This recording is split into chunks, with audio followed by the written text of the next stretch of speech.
Padre nuestro, en el nombre de tu Hijo amado Jesucristo estamos delante de ti en esta mañana y queremos agradecerte por la palabra predicada en el primer culto. Para nosotros, Señor, ha sido de gran edificación tu palabra, de gran consuelo y gozo, el escuchar la importancia de la manifestación de tu Espíritu Santo en el fruto, como una gran evidencia de que caminamos en el Espíritu. Y esto, Señor, se relaciona íntimamente con nuestra clase de la santificación. Yo te pido, Señor, que bendigas a tu iglesia, bendigas a cada hermano y hermana que ha venido en esta mañana deseosos por aprender tu palabra. Yo te ruego que cada predicación y cada enseñanza pueda impactar sus corazones y nosotros podamos caminar en el Espíritu. Sabemos, Señor, por el texto mismo que hay un conflicto para caminar en el Espíritu y son las obras de la carne. Pero cada día, Señor, somos conscientes de asirnos de los medios de gracia, tanto corporativos como individuales, para el crecimiento de nuestra santificación.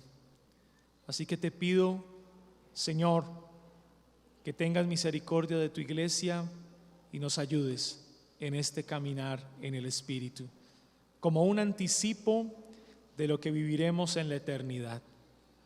Desde ya cultivamos esa esperanza, ese anhelo, porque tú vengas por nosotros, elimines, quites de nosotros para siempre ese pecado remanente, nos transformes por completo, nos lleves contigo a un cielo nuevo y a una tierra nueva donde el mal no existe más. Todas estas cosas, Señor, las ponemos delante de ti y las oramos creyendo que tú nos escuchas. En el nombre de Jesús hemos orado. Amén y amén. Continuamos con nuestra serie sobre la doctrina bíblica de la santificación y hemos visto varios temas importantes que constituyen esta doctrina.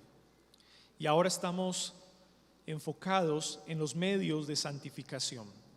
Hay medios corporativos, pero también hay medios individuales.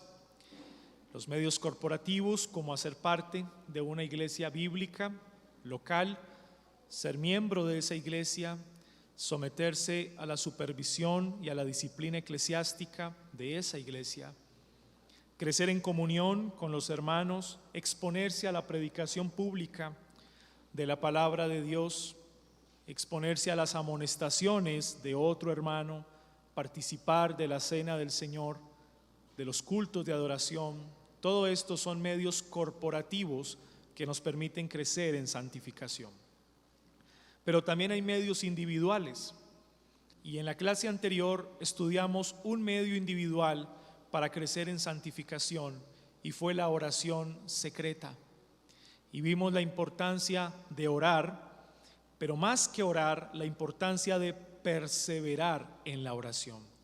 Decíamos que el gran desafío no es orar, y creemos que todo verdadero cristiano es consciente de que para él es una necesidad orar, y que cuando ora lo hace con sinceridad.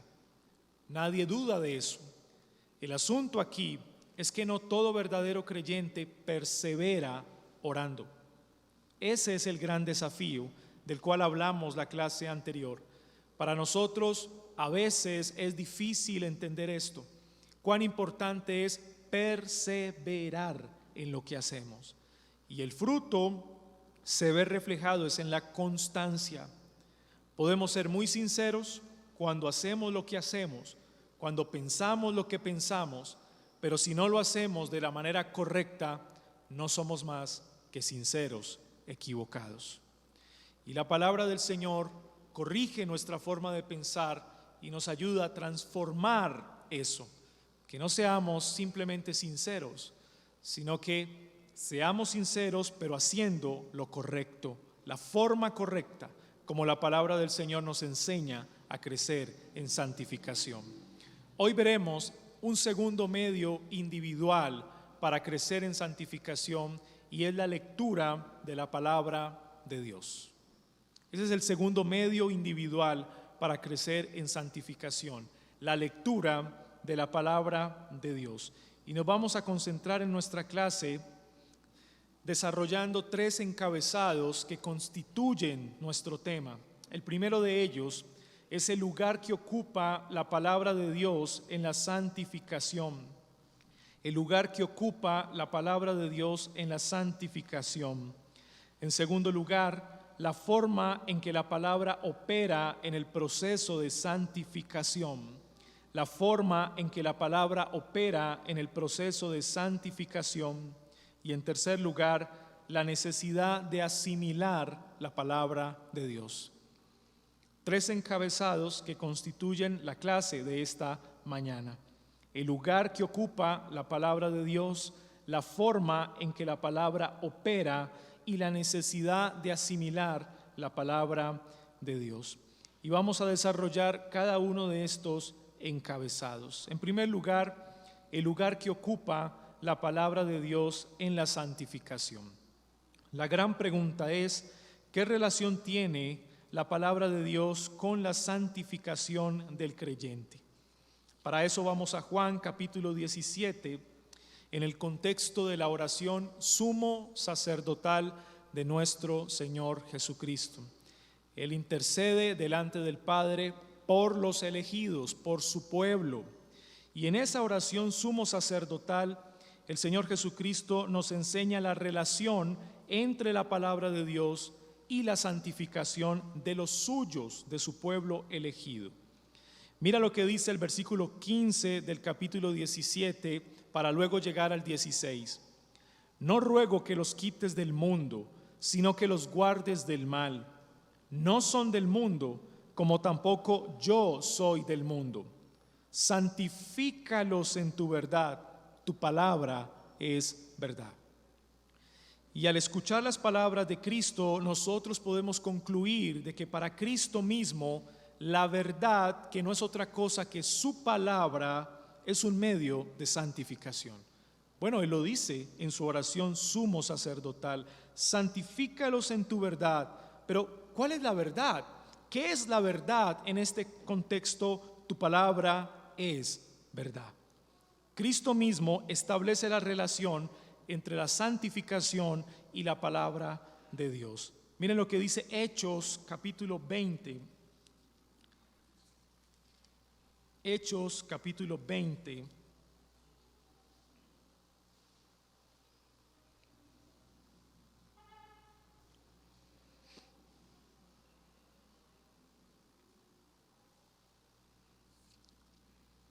Y vamos a leer el versículo 32. Dice la palabra del Señor: y ahora, hermanos, os encomiendo a Dios y a la palabra de su gracia, que tiene poder. ¿Y para qué tiene poder? Para sobreedificaros y daros herencia con todos los santificados. Para eso tiene poder la palabra de su gracia, para sobreedificaros, y Pablo le está hablando a la iglesia, y daros herencia con todos los santificados.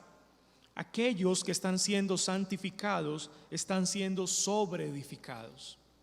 Y la manera de ser sobreedificados, crecer en santificación, es a través de la palabra de su gracia, dice Pablo. Así que tenemos 2 enseñanzas: la enseñanza de Cristo, Juan capítulo 17, y la enseñanza de Pablo, Hechos capítulo 20, versículo 32. Y esta enseñanza de Pablo, pues Lucas es el que nos narra esta historia. Ahora el mismo Pablo se va a dirigir a la iglesia de Éfeso. Miren conmigo Efesios capítulo 5. El mismo Pablo ahora le habla directamente a la iglesia de Éfeso en un texto muy conocido por nosotros. Efesios 5, 21 en adelante. Someteos unos a otros en el temor de Dios. Las casadas estén sujetas a sus propios maridos como al Señor, porque el marido es cabeza de la mujer, así como Cristo es cabeza de la iglesia, la cual es su cuerpo y Él es su Salvador. Así que, como la iglesia está sujeta a Cristo, así también las casadas lo estén a sus maridos en todo. Maridos, amad a vuestras mujeres, así como Cristo amó a la iglesia y se entregó a sí mismo por ella. Propósito, versículo 26, para santificarla, habiéndola purificado en el lavamiento del agua por la palabra. Y Pablo presenta una gran analogía entre la relación entre Cristo, su iglesia, el esposo y su esposa. He ahí la analogía. Pero explicando la analogía, Pablo da algunos detalles interesantes de la forma como Cristo opera en su amada, que es la iglesia, la santificación. En el lavamiento del agua por la palabra, la purifica, objetivo, a fin de presentársela a sí mismo una iglesia gloriosa. ¿Y cuáles son las consecuencias? Que no tuviese mancha ni arruga ni cosa semejante, sino que fuese, subraya la palabra, santa y sin mancha. Y la manera como Cristo santifica a su esposa es por su palabra. Es la manera que lo hace. Por su palabra, Él santifica a su esposa. Por ende, al establecer la analogía, la enseñanza práctica para los esposos, ¿cuál es? Es igual. Santificamos a nuestras esposas por la palabra de Cristo. Ahí se presenta la enseñanza práctica. Así que, a través de estos textos bíblicos, nosotros podemos establecer la relación o el lugar que ocupa la palabra de Dios en este proceso de santificación. Veamos en segundo lugar la lectura de la palabra de Dios como forma, la forma como opera en nuestra santificación. Ya vimos la relación, ahora la forma como opera, el cómo lo hace en nuestras vidas. Vamos a segunda de Timoteo, segunda carta de Pablo a Timoteo.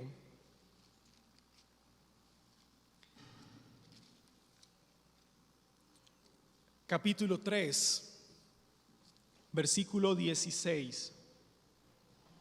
Pero quiero leer desde el versículo 14.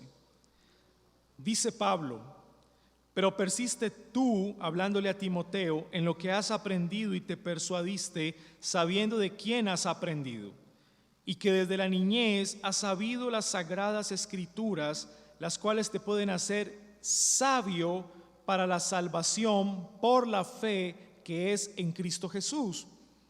Toda la escritura es inspirada por Dios y útil para enseñar, para redarguir, para corregir, para instruir en justicia, a fin de que el hombre de Dios sea perfecto, enteramente preparado para toda buena obra.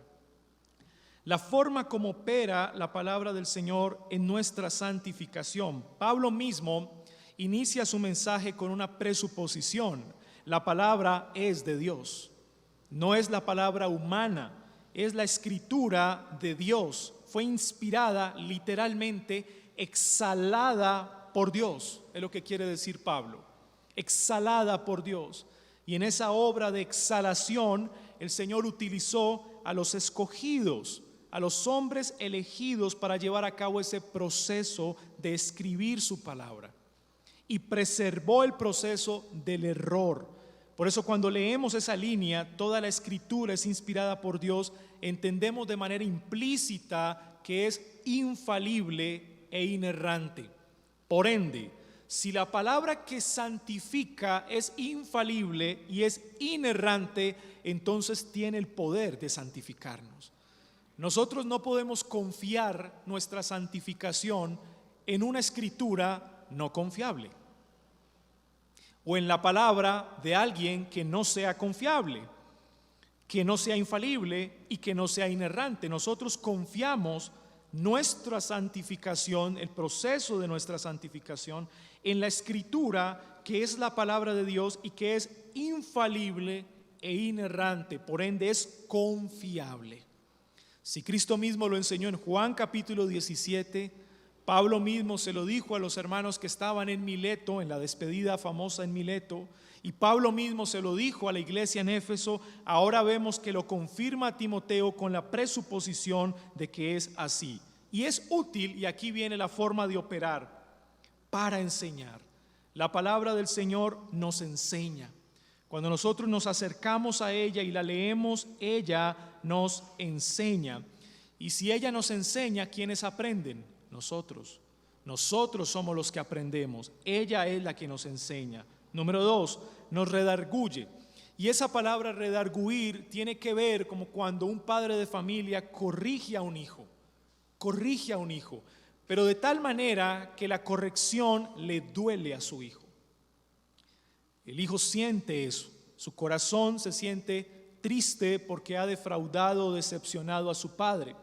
Cuando Pablo dice, la escritura nos redarguye, es que cuando la leemos nos damos cuenta de nuestros pecados y ella nos guía a reconocer nuestra posición delante de Dios, que no siempre estamos bien, que nos hace falta crecer en madurez, en santidad, en conocimiento de su palabra, que nos hace falta crecer como sacerdotes en nuestro hogar, guardar los principios establecidos por la misma escritura. Nos redarguye, nos lleva a reconocer, a sentir algo de culpa por no seguir creciendo diligentemente en la obra que el Señor nos ha llamado. Nos duele en lo más profundo, como si estuviésemos decepcionando al Señor, quien es nuestro Padre. Después de habernos dado tantas bendiciones, no somos capaces ni siquiera de leer su palabra. Y cuando la leemos, entonces viene ese reconocimiento profundo de nuestro pecado. También para corregir, cambia nuestra manera de pensar y cambia nuestra manera de actuar. Cuando leemos la palabra del Señor nos exponemos a experimentar un cambio, y ese cambio inicia en nuestra mente, y ahora lo vamos a corroborar leyendo Romanos capítulo 12. Y también lo hace instruyéndonos en justicia. La palabra del Señor nos da conocimiento de Dios. Por eso, si alguno en este lugar quiere conocer más al Señor, debe empezar leyendo su palabra. Si alguno en este lugar quiere escuchar la voz de Dios de forma audible, lea usted la palabra de Dios audiblemente. Y ahí escuchará la voz de Dios en forma audible. Léala usted mismo audiblemente. Ella te da conocimiento. Aprenderás más del Señor. Conocerás más al Señor que te ha elegido y que te amó antes de la fundación del mundo. Mis hermanos, hay una interdependencia muy importante entre la ortodoxia, la ortopraxis y la ortopatía. No los podemos separar. Cuando nosotros leemos la palabra del Señor, ella nos da conocimiento, ortodoxia. Pero ese conocimiento tiene el poder de transformarnos, dice la Escritura, corrige, transforma nuestra forma de pensar, nuestra forma de vivir. Nuestras pasiones o emociones se sujetan a la palabra y nuestra conducta se sujeta a la palabra. Ortopatía, nuestras emociones y pasiones; ortopraxis, nuestra conducta. Hay una interdependencia. Es lo que llamamos ser un creyente íntegro. Íntegro. Y la palabra tiene ese poder. Mire de todo lo que nos estamos perdiendo si no la leemos. ¿Le parece poco? Mire la gran bendición que tenemos, que experimentamos cuando la leemos. A fin, propósito final, de que el hombre de Dios sea perfecto. En otras palabras, crezca en madurez, avance en su caminar cristiano y no se estanque, enteramente preparado para toda buena obra. De ahí, mis hermanos, que cuando leemos los requisitos de un pastor en 1 de Timoteo capítulo 3 o los requisitos de los diáconos, apuntan a vivir un cristianismo íntegro. Íntegro. Y muchos hermanos en la congregación quizá leen esos requisitos y dicen: ok, como yo no soy pastor o como yo no voy a ser diácono, eso no aplica para mí. No es la forma correcta de pensar.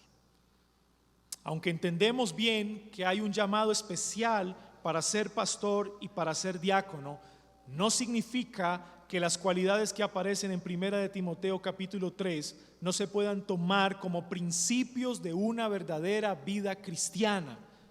Es que así debe vivir el cristiano general. Hermanos y hermanas. Entonces, la palabra del Señor nos equipa, nos hace crecer en madurez espiritual. ¿Cómo lo hace? Enseñándonos, redarguyéndonos, corrigiéndonos e instruyéndonos. Es la forma como opera en nuestra santificación. Y para confirmar lo de la corrección de pensamiento, leamos Romanos capítulo 12. Romanos capítulo 12, versículos 1 y 2. Dice Pablo: así que, hermanos, os ruego por las misericordias de Dios que presentéis vuestros cuerpos en sacrificio vivo, santo, agradable a Dios, que es vuestro culto racional. No os conforméis a este siglo, sino transformados por medio de la renovación de vuestro entendimiento. ¿Qué dice Pablo en 2 de Timoteo 3:16? Tiene el poder de corregir. Eso apunta a la mente, al pensamiento. Pablo confirma renovar vuestro entendimiento, propósito, para que comprobéis cuál sea la buena voluntad de Dios, agradable y perfecta. Es un hecho de que a mayor conocimiento de las Escrituras, mayor conocimiento de la voluntad de Dios. ¿Por qué? Porque la palabra del Señor revela su voluntad. Tantas preguntas que se hacen tantos cristianos: ¿cómo hago esto?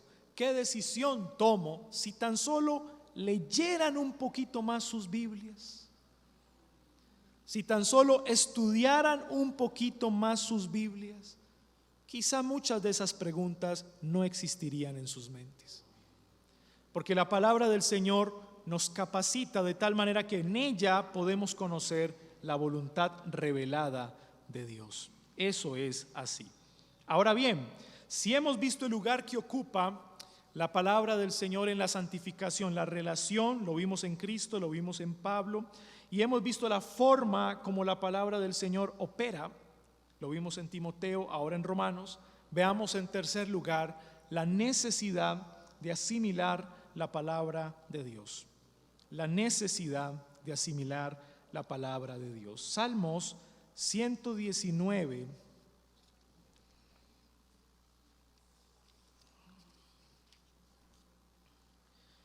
verso 11. Leo para usted. En mi corazón he guardado tus dichos para no pecar contra ti.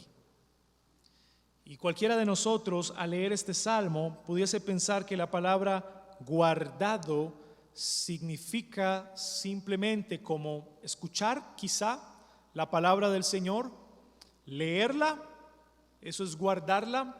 No, eso no es guardar la palabra de Dios, eso es escuchar la palabra de Dios, no es guardar.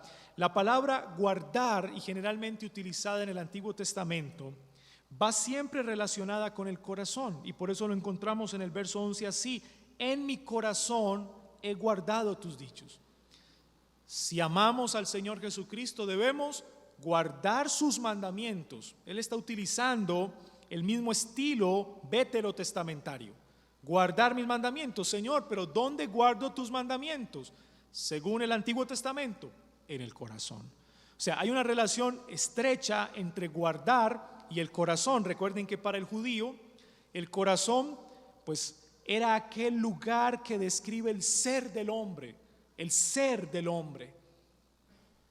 Así que cuando el salmista dice: en mi corazón, en lo más profundo de mi ser, he guardado tus dichos, tu palabra. ¿Para qué? Para no pecar contra ti. Esto demanda un ejercicio de repetición constante. Y yo les he explicado a ustedes que la palabra que se traduce en el Antiguo Testamento por meditar, por lo menos cuando leemos el Salmo capítulo 1, en el verso 2, cuando contrasta el salmista: sino que en la ley de Jehová está su delicia y en su ley medita. Esa palabra meditar literalmente puede significar repetir constantemente lo que oigo. Y la idea que transmite ese salmo es de aquel judío que escucha públicamente la palabra de Dios y la repite de regreso a su casa para que no se le olvide. Y una vez llega a su casa, la repite a su esposa y la repite a sus hijos. ¿Notan el ejercicio? Escucha la ley del Señor, la repite para que no se le olvide. Esa palabra repetir o meditar literalmente significa eso. Y regresa a su casa repitiéndola para que no se le olvide. Nosotros llamamos a eso memorización. Acostumbramos a llamar memorización. Pero hay algo más. Cuando el salmista dice: en mi corazón he guardado tus dichos, es más que memorizar la palabra y es más que repetir la palabra. Esa memorización o repetición debe tener un propósito. Y el propósito de repetirla y de memorizarla es reflexionar en aquello que memorizo en oración para poder aplicarlo en el momento preciso o particular. Nuestro Señor Jesucristo leía el Antiguo Testamento y lo conocía muy bien.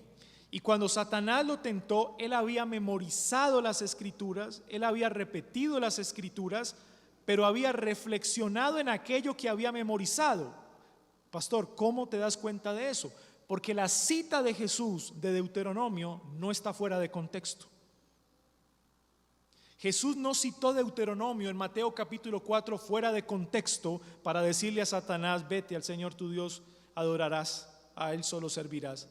Las citas de Deuteronomio no están fuera de contexto. O sea, Jesús no citó por citar Deuteronomio o por el solo hecho de que lo memorizó. Jesús citó Deuteronomio porque sabía que era la palabra apropiada para pelear contra el enemigo. ¿Y cómo lo sabía que era la palabra apropiada? Porque hizo más que memorizar, hizo más que repetir, reflexionó, estudió eso que aprendió. Y he ahí, mis hermanos, la gran necesidad en que la iglesia se someta a un proceso de formación.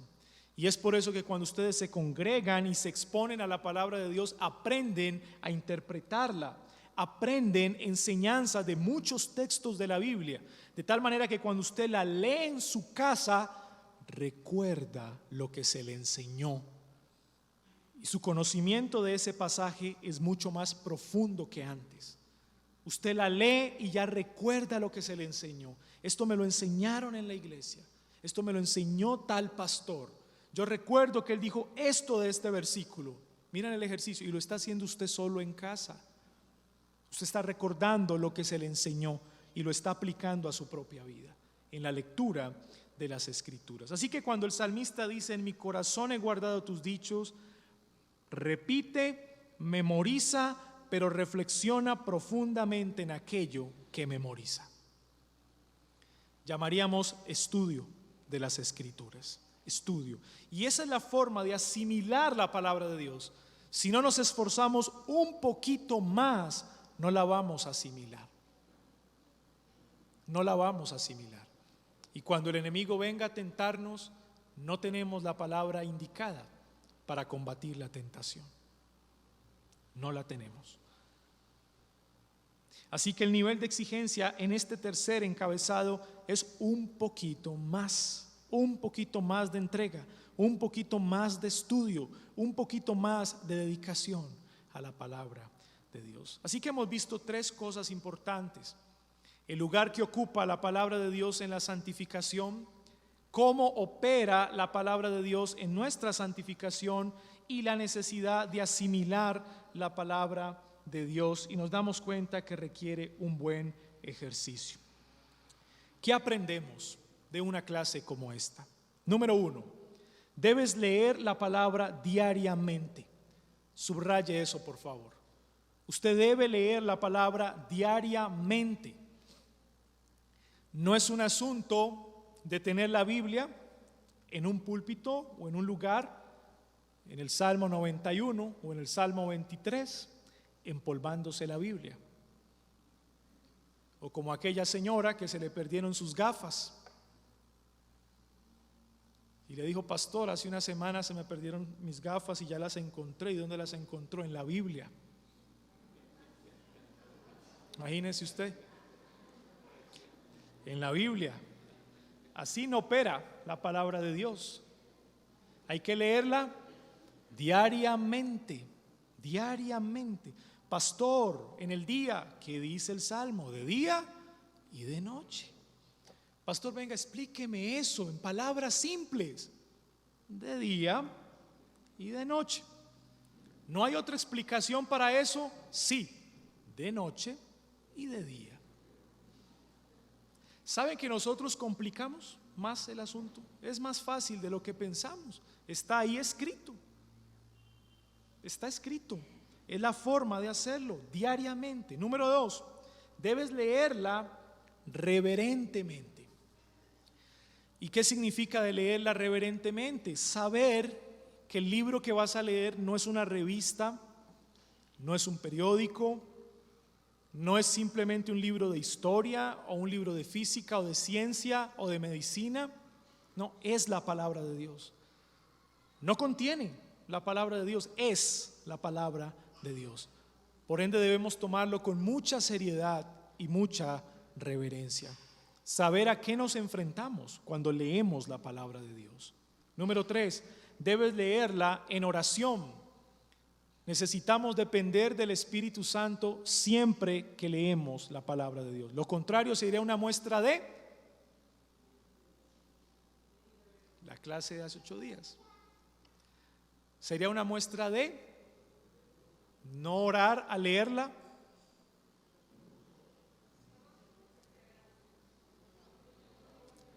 Ya lo dijeron, sería una muestra de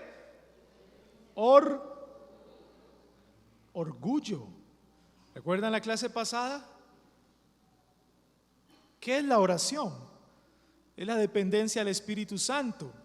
El no depender al Espíritu Santo nos hace orgullosos. La verdadera humildad es la dependencia al Señor en oración.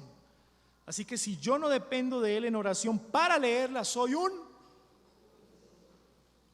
orgulloso. Es así.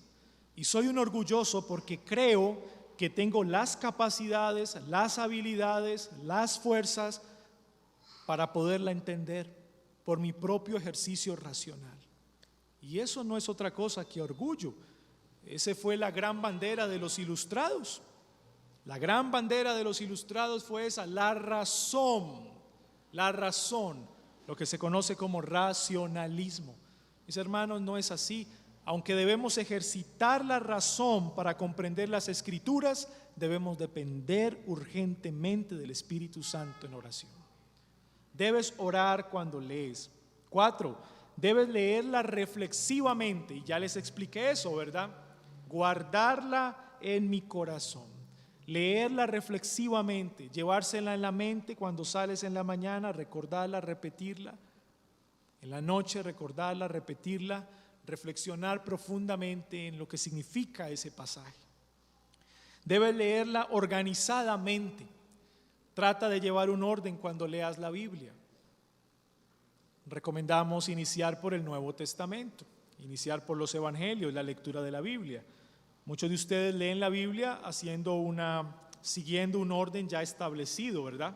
Leer la Biblia en un año o leer la Biblia 2 veces al año.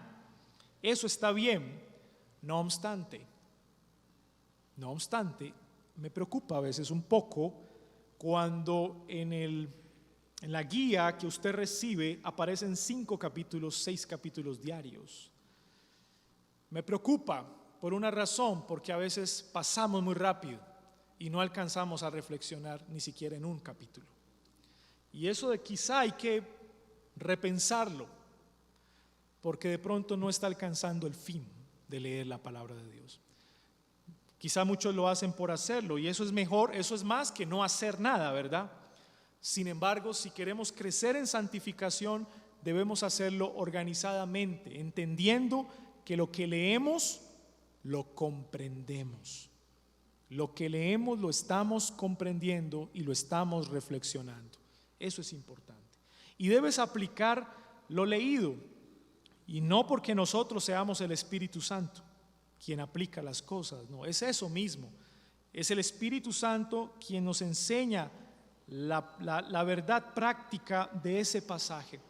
Y cuando decimos aplicar lo leído, es bueno, a lo largo del día tú vas a tener tentaciones, vas a tener pruebas que te van a desafiar tu fe. Ese es el momento apropiado para poner en práctica lo que leíste de la palabra de Dios. Esos momentos son adecuados para eso. Mis hermanos, el enemigo nos ataca continuamente.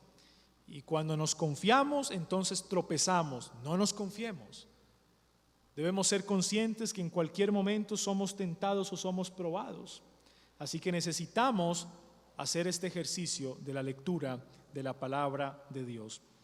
Inicia por el Nuevo Testamento entendiendo los evangelios, luego las epístolas de Pablo y luego vas al Antiguo Testamento y lees todo el Antiguo Testamento. Pero es importante leer toda la Biblia, toda la Biblia.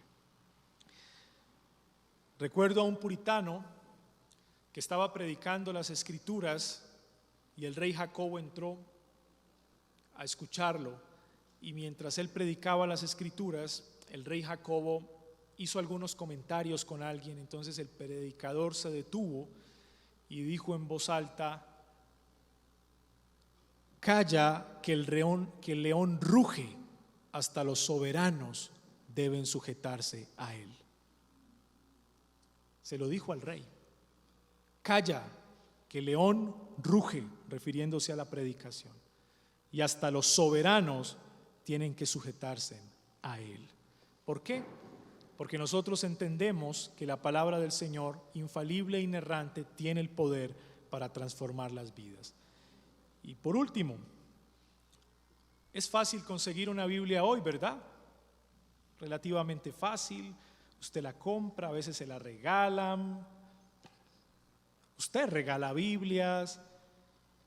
Pero ¿sabe una cosa, mis hermanos? El tener una Biblia así de fácil costó sangre y lágrimas. Y nosotros no valoramos eso.